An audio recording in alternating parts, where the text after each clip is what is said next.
Can I change somebody from the past? Igamana ba minto takonya ko na ndege ntekena kwa netaiga ntekena kwa netaiga tubuganga n'abasani bonse bagogetenga no nyomire tubuganga n'abasani bonse bagogetenga no bwate boyfriend usino bwate girlfriend. Don't think so. Abande mbali batageti yani muachane ebintu. Mwalimu endelea, jibu hilo swali ukiendelea. Thank you. Unaweza badilisha mtu from the past. Nguvu ya kubadilisha sio yako. You can only provide an environment ya mtu kubadilika. Wewe offer the best from the sacrifice we learned yesterday. Kuwa mtu wa kujitoa muhanga, kujitoa kafara kwa kusaidia. Nimeona kama saa hii sasa ninazungumzia jambo la familia fulani ambalo jamaa is addicted to gambling. Mpaka amechukua pesa yote ya biashara, siwezi kusema ni ngapi, mnaweza jua ni mtu gani. Ameweka gambling, ameenda crazy. So you can only offer support. Kama sasa mke wake ametafuta usaidizi, ametafuta counseling, ametafuta watu wamemsaidia na tunaona matokeo makubwa. Kwa hivyo kwa nini ninatoa focus kwako? Sitaki ionekane kwamba wewe ambaye ni mke ama mume ndio sababu ya huyu mtu hajabadilika. Inawezekana ufanye kila kitu lakini sign ya kubadilika isionekane. Don't be guilty, but do the best that you need to do. Otherwise, if you get guilty and think wewe ndio hujafanya the best, pia na wewe utakuwa depressed. Sasa mtakuwa wagonjwa wawili. So mtu anaweza badilika from the past. Wamebadilika wengi kuanzia Paulo during the Damascus event. Kwa hivyo tumaini liko kubwa kwamba watu wengi wameweza, lakini ili hilo litokee, provide an environment, penda mtu, and wacha kupeleka mtu kwa past yake kila wakati, kila siku. You are becoming a problem. Kuna watu wengine pastor muko naye na anazidi kukukumbusha mambo ya 1997, including ya wazazi wako na nyumba kwenu mnatoka wapi, na bose ino mole igo negeko gara nyokobie nyoka bwate tu morogi wono nayo tete kondo. If you want to niongezea hapo kidogo tu, yani tukiendelea kidogo tu. Hilo swali ndugu zangu, mimi nisema hivi, hilo swali ni swali nzuri sana. Lakini tukiangalia kibiblia, maana ndoa na marriage is based on biblical. My friends, let me tell you something. Can I change? Who is you? Who is you changing people? Let me tell you, the last time I saw it's only God with the spirituality can change the soul. The one who searches the soul of a human being. Now I want to ask you, do you want to change this person to look like you? Or to you?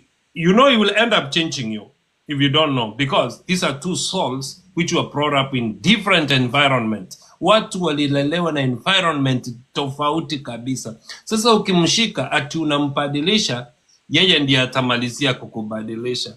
So what am I saying? Remember, Paul reminds us in the book of Romans, the chapter is 12 verse 2, that do not be conformed to the world, but be transformed by the renewal of your minds. The first thing is get transformed by the renewal of your mind. And the only one who normally searches and knows the mind is God. Sasa vile mwenzangu hapa mwalimu amesema, give the environment of change. Right? Give just the environment of change. And you want to know how change is very difficult is when Paul is one of the victims of changes. Unajua alisikiza watu walimuhubiria, wanapaka wale ambao walikuwa manabii wa ajabu, wakugeuza maji kawa divai, wakugeuza watu waliokufa wakafufuka. Walikuwepo na walihubiri, walikuwepo akina Peter, akina nani, walikuwepo wakahubiri, lakini hawakumbadilisha. Nani alibadilisha Paulo? Mungu mwenyewe. Mwangaza mkali ukaja kwake ukampadilisha. So Don't joke with a human being. The only is just provide an environment of change and put it in prayer. God shall provide the change. Thank you. You see now, it also depends on which change that you are talking about. Unaweza kuwa unabadilisha mtu kutoka kwa mazuri ukimpeleka kwa mabaya. It's also a change. But as we have said, God is the one who searches the hearts. To submit to God, we provide an environment. Igo takonya koinyorio monta mangana. Takonya koteyo musubati obande ngaki say no mubwata kende. Takonya koinyorio monto about the things which have caused trauma to his life. Nabagu akarto musacho igo. Nabagu akarto Nekike kwa fulani agotigete. Umetenje na kolemere hili. Mimi ndio nimejaribu kukuvumilia. Ndio maana ukaachwa. Do not do that because you never know the bitterness that is buried inside mtu ambaye amepitia huko nyuma. Kwa hiyo jambo lingine ambalo naona ndio tutazungumzia, mengine tutazungumza kesho. Hilo ndio la mwisho kwa sababu sitaki kufika ile muda ya jana. Linaitwa convenient secularism. I have put the word convenient intentionally because kuna vitu ziko secular ni za kidunia kabisa, lakini tunazifanya ni kitu acceptable secularism. Yani mambo yamekuja mambo tu ya kidunia which are against the Bible, moral values. Kuna vitu ambazo zinaendelea kuwa advanced in these days, zinazungumzwa. Do you know, unfortunately zinazungumzwa hata pulpits za kanisa, lakini ni mambo ambayo aim yake ni kuharibu the institution of marriage ili watu wakose mwelekeo. An example, na nisikwaze mtu yeyote hapa. There is nothing called gender equality. In nature and by God's dictionary, we have gender compatibility. We have gender complementarity. Yani Mungu anapoumba, anaumba mwanamke very special. Very special. Special abilities, mtu ambaye akona sifa zake na uwezo wake mzuri. Anaumba pia mwanaume very special na abilities zake. It is a key and lock. Ni kama ufunguo pamoja na kufuli. Sasa there is no way you can equate ufunguo na kufuli. Honestly speaking, ufunguo ni wa maana. Wacha niulize hivi. Ufunguo hauwezi operate bila kivuli. The key cannot operate without the padlock. Tunaelewana? Tuko pamoja? Hello? Yes. Yes, we are together. Yes, I'm confirming. And also, mtu akikupatia padlock mkononi, apatie na mwingine key aende nayo, the two remain dysfunctional on their own, but they are not equal. They are complementary to each other. Very important on each own. You cannot do without a woman. You cannot do without that man. But the secular world will tell you, mwanaume atakwambia nini? You can do without a man. You can do without a woman. And that is what is killing our marriage institution slowly. We have adopted secular mindset, and that's what we want to renew our minds from, ya kufikiria kwamba hakuna kitu mwanamke ataniambia, hakuna kitu mwanaume ataniambia. What a man can do, a woman can do better. Really? It is sad. I want to paraphrase hii kwa sababu sitaki tulete shida kwa hii page. Unajua tuko kwa mambo ambayo pastor, hii ni page yako, lakini ile mambo ya letters is a threat to a marriage institution. Mtu anajua kwamba mwanamke na mwanamke wanaweza fanya mambo yao, and mwanaume na mwanaume wanaweza basi. Si mmenisikia? That is acceptable secularism. Mambo ambayo yanasema kinyume na Mungu, lakini yanakubalika tu na yanakuwa like it's a normal way of life. Inatoa watu kwenye misingi kamili ambayo ingefanya tuendelee. Mambo mengine ili niweze kupumua kidogo ni kama religious misguides hiyo nitaielezea kesho. Kuna jambo la poor communication. Kuna watu wanaachana tu kwa sababu they were not able to communicate well to each other. Yani in content, in context, everything, communication, poor communication. Over expectation, lack of sacrifice. Unapata kwamba mimi kama mwanaume ninajua it is the work of the woman. Kwa hivyo I need to see big things. Obeta banda bange baso ete ndoa. Gose bago so in relationship. Ne list y'ebintu batagete. Omontaje tena matumaini ya manene. Ebintu biri bitachieti gokorekana gose bikirane buna arengeretie. Endoa yachaka koyumba, a relationship yachaka koyumba. Not even before marriage, not after marriage, even before marriage. Abantu mbale no aneka robali in a relationship ya uchumba ago chaka koranga bintu mbiri kogenda munanta gete because ya bwata amatumaini ari igoro ogosemeri kore igoro. Sometimes we love things more than people. No ena basacha mbale akoligyo mugungu sengenja bwate bintu bichieto. Ebinde byase bikoera no relationship yakoera. Ebinde ntokwana mambi buna distance. Bantu buna ba moro value barare tinko manyanga kitoja gokora, lakini distance negente kama kiabo kego break a marriage even if two people remaining and obaramo in a marriage matrimony, but kwanyoranga bintu byasaregete kale. So ase bina ikirego kwana rero tigangomba elibaga na inu mura birengerari erinde na toira riri maswali abira tutayande kurugora na abikira tarairanirwa mbuya mona soko ntegerera. Thank you. Nashukuru. Mwana atatu kareko yareta buororo igona kanyikire UNESCO mebekire birenge. Yani mbuya mono nyasa gusiseni na nyasa korende asama ngana maya kwa bire kogoto seme. Nafikiria hakuna mtu ambaye amekuja hapa bila kupata kitu. Hiyo ndio nafikiria. Na we cannot satisfy you fully with information. Maybe another person will come and fulfill that or feed you with that message. Thank you. Past experiences, outside influence zimeharibu ndoa zetu sana. Kuruhusu marafiki kuingilia boma na kuruhusu family relatives kuingilia familia yako zote zimefunjika. Bona ntuto kagetenga ni ntuto bunegete babere boka kumbe egende tata external voice njarengo yagerete binte bigaikiraiga na biaikire. Another thing, incompatible goals. Mochiko tema koreta chikuli chaino pamoja azitakikani. Mwanamke anataka mununue gari kwanza, mwanaume anataka kujenga, hamwezi patana.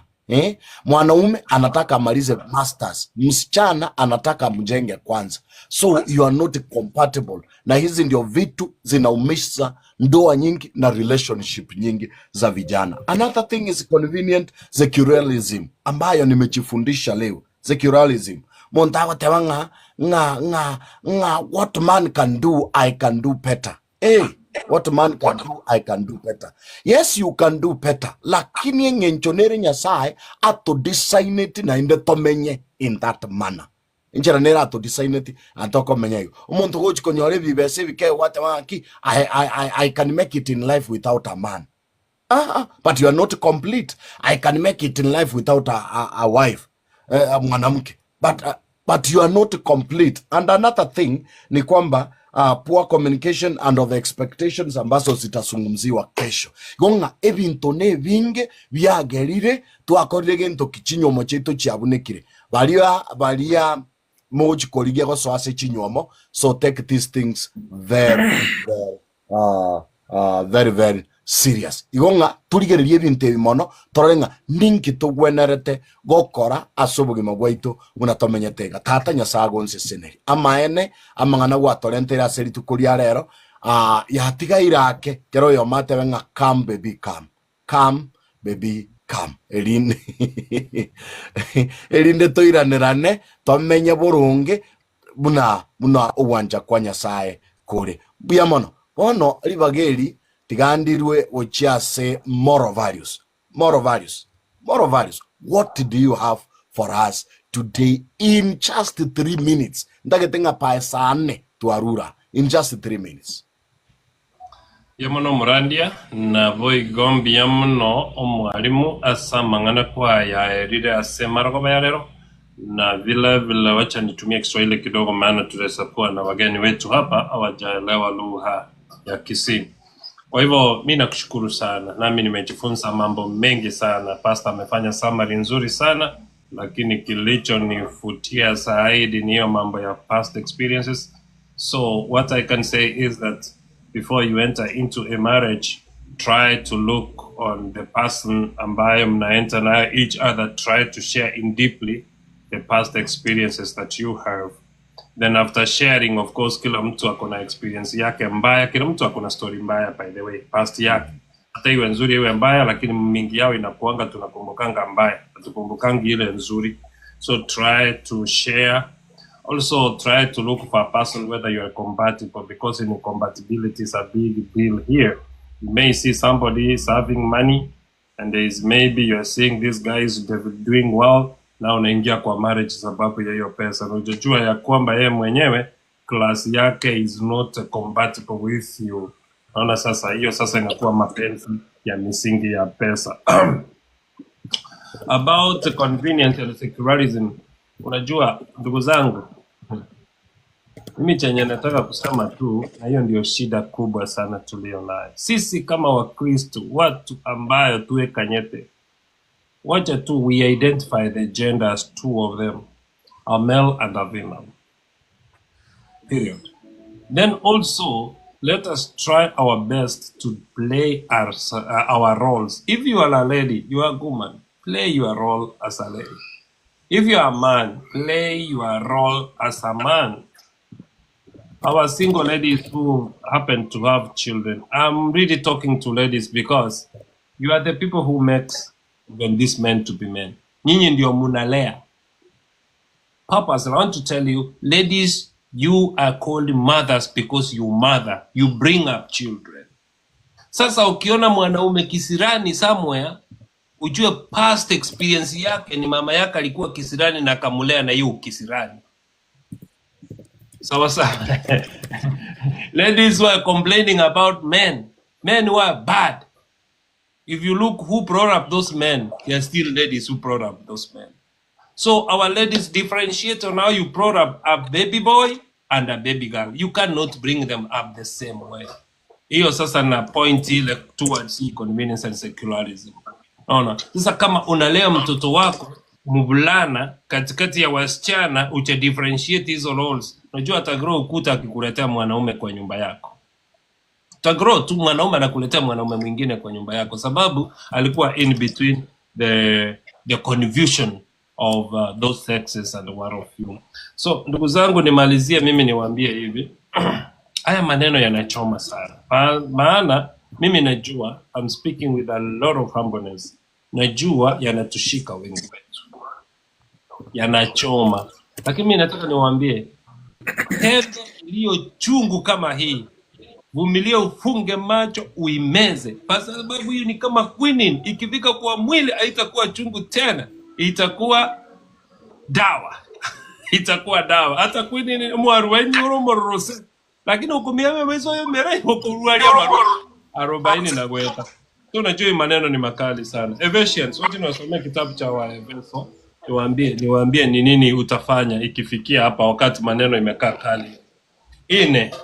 Nataka nisome fungu la 2 na la 3. Nasema kwa unyenyekevu wote na upole, kwa uvumilivu, mikuchukuliana katika upendo na kujitahidi kuhifadhi umoja wa roho katika kifungo cha amani. Mwili mmoja, roho mmoja, na kama mlivyoitwa katika tumaini moja la wito wenu. Bwana ni mmoja, imani ni moja, ubatizo ni mmoja. Let me tell you, there is importance of what we call patience, importance of humility, importance of togetherness. Ndoa zetu tuwe watu wako very patient. Our God is very patient. That's why He's not destroyed us. Very patient. In our marriages, even relationship, let's be having humility. Ila mtu alisema Kenya mwanaume utaweza fanya mimi Humility is everything. Then gentleness. handle these issues of marriage with a lot of care. God bless you and thank you kiongozi kwa kutuletea maneno haya. Ngaya yanachoma sana. Kama mimi nasikia yananichoma kweli kweli, lakini Mungu wetu tu atatusaidia, tutayameza ndio yatusaidie. Thank you pastor. Thank you. Nashukuru sana kabisa. Thank you. Kwa hawa watu walio hapa juu, kabla niweze kurudisha maiki hii kwa mwalimu, ni nani aliye na jambo angependa kuzungumza kwa hawa ambao tulio nao hapa kwa pulpit? Who has a point ya kuongezea ili aweze kunini? Thank you. Nani? Piliha or what? Asuito? Yes. Piliha. Wacha tuanze na Piliha. Piliha, kindly speak to us. Hapa mimi niko na swali. Mmesema turudiane kwa hizi ndoa. Sasa kama mtu alikuwa anakuchapa maybe ama anakuonyesha disrespectful alafu ni ana cheat. Sasa hapo unaweza rudi? Umesema turudiane na Mungu anakataa divorce ama? Thank you. Mwalimu amesikia hilo swali. Yeah. Kwa yule ambaye anauliza kama kesho tutakuwa tuko mpaka hii wiki yote ishe. It's a family life week ambao tunachifundisha. So tuko hapa wiki yote mzima. Mokaya from Umoja One, karibu sana. Asuito, nafasi ni kwako. Dakika 2.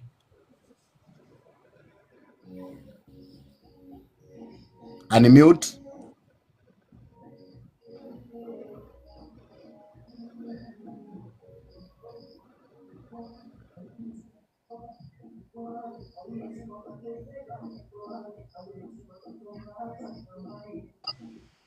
Asuito. Pastor Asuito kweli yako hapo kwa kamera, simuoni. Mimi naona kiti pale TV. Haya sawa. Wacha tu amekuja. Asuito please. Hapo mnanisikia? Nilikuwa nimeenda kutafuta earphones. Wacha niweke hivi. I hope sasa niko clear. Kabisa. Thank you so much. Mimi nataka kusema hivi. Marriage is a holy institution and it should be respected in all aspects. But again, hii Biblia kuna verse mmesema hapo ikaniguza sana. Haikuniguza, iliguza watu. Nisiseme ni mimi peke yangu. God hates divorce. It's true. He hates divorce. And again now, mtu ameachwa, tuseme msichana mdogo, katoto kadogo kako na 20 years. Ameachwa na katoto kake kamoja ama bila mtoto. So, does it mean this person is not going to get married? Either he or she is not going to get married? That's a question to mwalimu. And finally, ni vitu gani, I believe there are things that people should walk out for sure of their marriages. We don't advocate that. Asuito does not, personally I'm a counselor, yes, certified from St. Paul's University. But again, to me, I'll not counsel you that kaa hapo kwa hiyo marriage simply because God hates divorce, mtu awenye anyongwe. Honestly, let's be honest on this.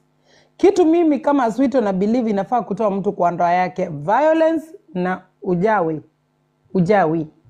oborogi, uchawi, tafadhali. Hizo me, I strongly believe that those two things, even, unajua if we go to the other line that I'm not advocating cheating, but 98% of people are cheating, both women and men, they are cheating. So, mwalimu, naomba utuguzie hiyo part. And finally, there is hope for those people who are single. There is still hope. Me, I knew mwalimu when he was depressed. At some point, I spoke to him. You can remember. If mwalimu can come here and counsel you, please take note. Whatever is teaching. Thank you so much. Kama nimeuliza makosa, msame. Lakini naomba nijibiwe hizo tu. Asante. Thank you mwalimu, na maswali hayo ya kujibu ili tuweze kukamilisha kipindi chetu hadi kesho. Karibu sana. Asante. It's good that Asuito has a past story, so she understands what I told you earlier. and this is a victory. This is actually hii ni ushuhuda na hii is a testimony of victory. Now, as we let me use example that you said, and I'm not deconstructing myself. I'm only trying to help people, and we usually help people by these examples. And she knows one of the reasons I was heavily depressed years ago. And it was purely matters to do with marriage issues. But I want to thank God and glorify Him that the same woman is my beloved, sweetest woman, the mother of my 3 daughters, and tuko na maisha mazuri sana. I'm not just flirting. Tuko na maisha mazuri. But here is the point. It had to take serious processes. So Bilia, we are not advocating wake up today, tembea teketeke, piga hodi sema tulihubiriwa jana na fulani nimekuja, nimejilete sasa. No. Remember, you are the one who has understood the problem and you have understood the steps to take. But the other person huenda ajui. So there must be a process initiated by you who is understanding through a professional like Aswito and others, and then also yeye pia afikiwe. Mimi najua I'll help you, the people who helped me through this process, and they actually encouraged me to be who I am today. So you need a mediation process that is professional, that is godly, that is objective and honest. Otherwise, ukijipeleka and just decide. The only thing I want you to do is to make up your mind that it is possible. As we told Nacheka, make up your mind and renew your mind that it is possible. And look at yourself. If there was any role you played in this matter and you have learned and you have grown and you are now better than the person you were. And then you now look at the other person, the mechanisms, what we call entry mechanisms. How do you get into accessing this person? Either through a distant communication between you and that person, either through a mediator who must be a very central and very skillful person. Unaweza tumia pastor chome, unaweza tumia elder chome. So hapa ndio kuna kuanga na kizungumukuti very serious. And then from there a process is initiated. Remember, even in your marriage, you didn't wake up one day and got married. Mulipitia a certain courtship, what we sometimes munaita dating, so that yeye pia afunguliwe akili to a point of renewal of the mind. If the two have not come to that level of renewal of the mind, which must take some time and a process, then it will be very difficult. So kindly, you are free to start the process. Don't walk there. Involve yourself, start a communication, and then you can involve people who are in the description in Melezea, the kind of people you can involve. And there should not be a multitude, but a person or two at most.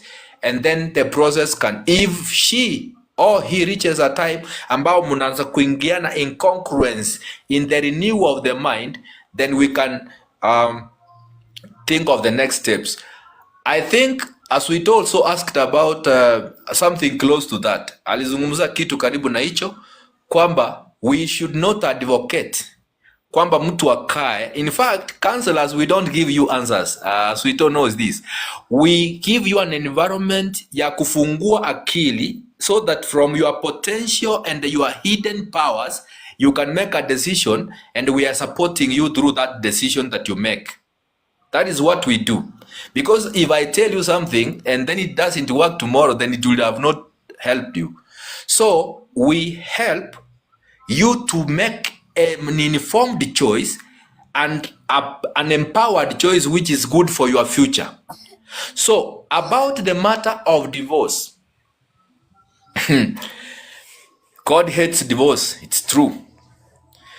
And some of the reasons we end up divorced began early before we even knew what we are doing. We did not tame the little foxes. and the foxes have eaten the vine, na mzabibu umeanguka. Sasa we are in a reconstruction phase, a reconstruction phase. Kwa hivyo the principle which we cannot change is that God hates divorce, and it's not his way that we go into a marriage and then we go into another and another. So the first consideration is, why did this 21-year-old girl with a child get divorced or separated? You know, it can be a divorce or a separation, or walikutana tu hit and run. He is not married na mtoto amepatikana and the guy is gone. Bono nonyare guforce orocho omonto banyorete omwana na omonto gete akamutiga abwira oro igoro kanyomete bwoye agende koba omukungu okabere, because divorce is against God. Koenda koba omukungu okabere obande naro is against the rule. Now you are at the center. I think this is where the wisdom of God rules. Hapo ndio hekima ya Mungu inakuja kwamba, is God able to forgive and give someone another chance? Yes, the same God who hates is the one who forgives at the same time and gives a new way to life. Kwa hivyo there is no straight answer ya kusema a yes or no this matter, but we look at the situation. If there is a possibility ya kusaidia hao watu wapate hekima ya kurudi kwenye ndoa na wasaidike kuendelea katika hiyo ndoa, hilo ni jambo la kupendeza sana. But if it's impossible, in fact tunaweza treat yo mtu kama widow. Onye kobwato omwana bw'omuntu bw'omusacha ondo onyomete, for example, ogotigira ali akungenete ngo konyomale tokogenda koba mukungu okabere kiagera nero ne issue wanorojo omuntu yora amuroka the dead. I'm not just classifying omuntu as dead, but I'm saying there is a situation which is widow like, and there is need to advise, counsel this person and ajirekebishe. Ndio maana hata kanisani mtu akioa bila mpangilio wa kanisa ama amepata mtoto nje ya ndoa, labda hajaolewa, we don't throw them away, we teach them, counsel them and bring them back into the fold through baptism, and then they have another life to live. God is a God of second chances. Thank you. Niruhusu kiongozi ni maybe kwa dakika moja ama mbili pekee niongeze mambo yenye umesema. 1 minute. Thank you, Pastor. Sasa tungekuwa na wakati ningewapa mafungo karibu 4 yaliyo hapa yawe kigezo ya kwenda kustudy on your own. Muangalie kitabu cha Mathayo 5:32. Mtu aliongea hapo ya kwamba, lakini mimi nawaambia kila mtu amwachaye mkewe isipokuwa kwa habari ya uasherati, sikia hapo, amfanya kuwa mzinzi, na mtu akimuoa yule aliyeachwa kwa habari za uasherati anazini. Luka anaongea jambo fulani hapo. Luka 16:18 nasemaje? Kila amwachaye mkewe na kumuoa mke mwingine anazini, naye amuoaye yeye aliyeachwa na mume anazini. Lakini si hayo tu, Marko ako na habari nyingine hapa. Marko 10:11 na 12. Akawaambia, kila mtu atakayemwacha mkewe na kuoa mwingine anazini juu yake, na mke akimwacha mumewe na kuolewa na mtu mwingine anazini. Sasa nataka niwaambie Paulo anasemaje. Paulo anasemaje kuhusu haya mambo? Wakorintho wa kwanza. Nataka tuangalie Wakorintho wa kwanza 7:10 mpaka 16. Nisaisoma kwa haraka, lakini muda mwingine labda tutakuja kuiangalia hiyo fasi. Wakorintho wa kwanza 7:10 mpaka 16. 10 nasemaje? Sema hivi, lakini wale waliokwisha kuoana na waagiza, wala hapo si mimi ila ni Bwana. Hiyo ni Paulo anasema, si yeye anawaagiza ila ni Bwana. Mke asiachane na mumewe, kauli ya Bwana hiyo. Lakini ikiwa ameachana naye, na akae asiolewe, au apatane na mume au apatane na mumewe. Yaani akae asiolewe, ama they reconcile. ama apatane na mumewe. Tena mume asimwache mkewe. 12. Lakini watu wengine nawaambia hivi, wala si Bwana anaongea, ni mimi, ya kwamba iwapo ndugu mmoja ana mke asiyemwamini na mke huyo anakubali kukaa naye, basi wasiachane. Na mwanamke ambaye ana mume asiyemwamini na mwanamume huyo anakubali kukaa naye, asimwache mumewe. Kwa maana yule mume asiamini hutakazwa katika mkewe, na yule mke asiamini hutakazwa katika mumewe. Kama isingekuwa hivyo, watoto wanaozaliwa hapo wangekuwa si safi, bali sasa ni watakatifu. 15. Lakini yule asiamini akiondoka, na aondoke. Hapo huyo ndugu mume au ndugu mke afungiki. Lakini Mungu ametuita katika imani. Kwa maana wajuaje wewe mwanamke kama utamuokoa mumewe? Au wajuaje wewe mwanaume kama utamuokoa mkeo? Unajua, Paulo anatoa kauli yake. Ametutolea kauli ya Mungu na yeye ametoa kauli yake. Ndugu zangu, kuachana katika familia, katika ndoa, mara nyingi we are the causes of our problem, we are the authors. Mmoja akasema ati anachapwa arudi. Wewe uchasoma Biblia. Uchasoma Biblia ya kwamba okuira nelikubu ororo okokokeye ndamwamu. Okuira nelikweri ogiguchigoro okogosegete ndamwamu. One kero mwari kuira nelani nguira neletino ororo kogasegete ndamwamu. Segite ligochanga pwarioka. Nothing like that. It's not an accident. It's not an accident. It's something you prepare for. So, mafunzo yetu ya kibibilia, mimi nasema, tukiwa we are biblically based, hata hizi ndoa za divorces naona zitakuwa limited kabisa. Haya, ya mwisho ni hili. Kama wameachana sababu ya kutoaminiana, and na hiyo kuachana imekubaliwa ndani ya kanisa, is a real divorce, basi wataachana. Kama ni kurudi, warudiane wale. Maana wakiachana wote wamezini, huo ni uzinzi. Wakiachana wote, huo ni uzinzi. Vile vile wanastahili warudiane wale walioachana. I think it's a very sensitive topic and it needs a lot. Lakini kwa sasa muniwe radhi. Asante sana. Thank you Moral Values. Thank you wote ambao mmechangia, tunashukuru sana. Naomba kumpatia Pastor Simon asungumze neno moja tu kwa dakika 2. Just one word for 2 minutes. Ili tuweze kuomba tukamilishe hadi kesho. Asante. Pastor Simon, karibu.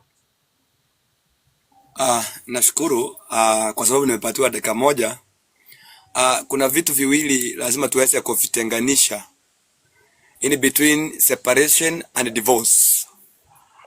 These two things we need to understand. After the fall, mambo yalibadilika because we are serving the consequences of sin. There's no perfect marriage today. Every marriage has its own problems. But we as Christians, if we have those issues in our families, what determines is this: how do we solve these problems when they have arisen? I think we have read here several texts concerning divorce. Even that divorce, God does not allow. Hata kama mwanamke ametoka nje, hata kama mwanaume ametoka nje, if you cannot forgive, if you read keenly that text of Matthew chapter 19 verses 8, the Bible states, but because they hardened their hearts, and then Moses wrote that they can divorce because of their heart, they hardened it. I mean, if you love your spouse, you must forgive, and the forgiveness is real. Until Christ comes, we will experience divorce, we will experience separation, and we will experience conflicts. But once at the same time, when we call upon heaven to come to our houses, to our marriages, and then we will enjoy the fruits of marriage. Why? Because the family that prays together lives together. And then lastly, there's this question Bila asked. Bila aliuliza question hapa. Anakaa in a marriage ambaye anachapa chapo. Let's take an instance today. People are killing others. You know, people are killing others because they start as a way that people can separate, not divorce. Of course, I can pray because the Bible says in the 1 Corinthians chapter 10, verse 13, that God will not allow his people to be tempted beyond their faith. Yes, but this huyu jamaa amebadilika kwa nyumba, ama huyu mwanamke amebadilika kwa nyumba.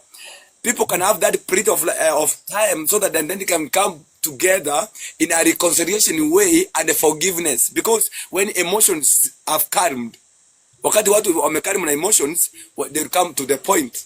So my point is this: God hates divorce, yes, but as we are living today, tunakaa katika ulimwengu ambao kuna dhambi inafanyika and kuna mambo mingi katika familia zetu. So we need to call upon God to be the head of our families so that we can live a life that praises God. Thank you. Richard, one word. Thank you. So that two on. Kuna Richard mwingine? Ni wewe. Kwa hiyo nataka kusema jambo hili moja ili tuweze kuomba. Every marriage relationship, iwe ni kuchapwa, iwe ni infidelity, iwe ni mvurugano, kuna something, there is a little fox that needs to be fixed. Our lesson today, tunaangalia hayo mambo yote. By now unastahili kuwa unapiga picha. Ni nini hiki kilicholeta shida hii, kwamba tunastahili, so that we can start dealing with that little fox. That's why I said it's not a 1+1 of getting together, back together, but kuna ile jambo ambalo lazima liwe addressed in the renewal of our mind, according to Pastor Simon Onyuro, is to manage that which sin has put in us, that thing which has caused that that kind of problem. So as we meet tomorrow, one of the questions I will be addressing is, je, mtu anaweza kuacha? Is someone able to stop cheating? Is one of the questions I will answer tomorrow. Is it possible, you as a man or woman who has been cheating and doing such things like kubeba panga na kupiga, is it possible mtu anaweza acha cheating, anaweza acha kupiga, anaweza acha?